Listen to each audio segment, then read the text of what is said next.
Hey, thanks for checking out my video. This is part of my interview quick tip series. So I'm going to talk fast. I'm going to race through this one to give you a quick but super game-changing tip. And today's possibly one of the most game-changing quick tips I'll even have, but is around notes. That's both taking notes and bringing notes, more importantly. So I'll walk through exactly what notes to bring in another video, and maybe even make a template for you where you can just fill in the blank and have exactly what you need. But here we're going to walk through kind of the structure of it. So first, dive into the purpose real quick.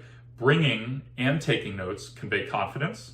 They show professionalism and preparation, just like any business meeting would do. You would never show up empty-handed. And most importantly, having notes gives you an acceptable cheat sheet. You would never in school show up to an open note, open book test without a book or notes, even if you knew 100% of what you thought you were talking about. Always have your cheat sheet in front of you. An interview is the same way. You'd be surprised what is acceptable to bring with you that could be a great cheat sheet and a total game changer for your interview.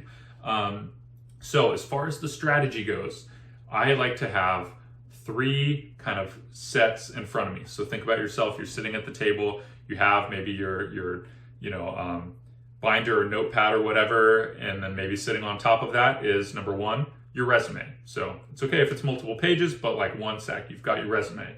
Number 2, you have a 1-pager. You don't want to be flipping through. This is for quick glances that help jog your memory. But a 1-pager where you list out your agenda items, the things you really want to get across throughout the course of this interview. You can list out projects or other X factors that kind of serve 2 purposes, both that might also kind of be agenda items, or that are good for quick references because they can help with certain questions about projects or things you're proud of or whatever. And then also with examples. This is the most important one. You want to have your behavioral question examples ready. So a list of 5 to 10 good, solid examples that can be used across various behavioral questions. I'll have another video really breaking out behavioral questions and how to pick your examples and everything like that. But you want them with maybe a bullet point or 2 about each one, just to kind of help frame your response when you're answering a question that relates to them.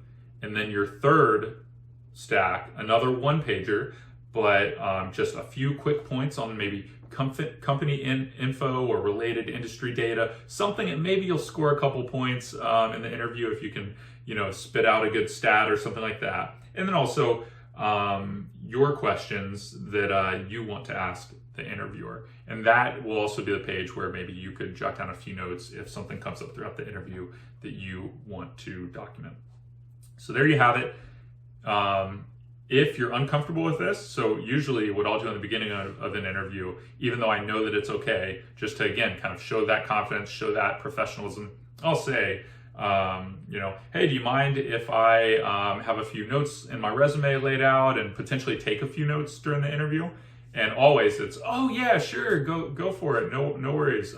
Again, the interviewer is just like you. It's just you sitting across the table. They're totally good with that. It's not cheating, but it's the greatest cheat sheet you could ever have, especially if you forget something or you get a challenging question and want to be able to quickly just kind of review. And just seeing some of the things on the paper, even at a glance, you'd be surprised how much that'll jog your memory and give you good ideas of how to answer a question. So there you have it. A simple tip, but probably one of the most impactful things you could do is bringing notes to an interview. Please like, subscribe, let me know in the comments if there are any other topics that you'd like to see me cover. And, good luck in your interviewing. Hope this helped. Thanks.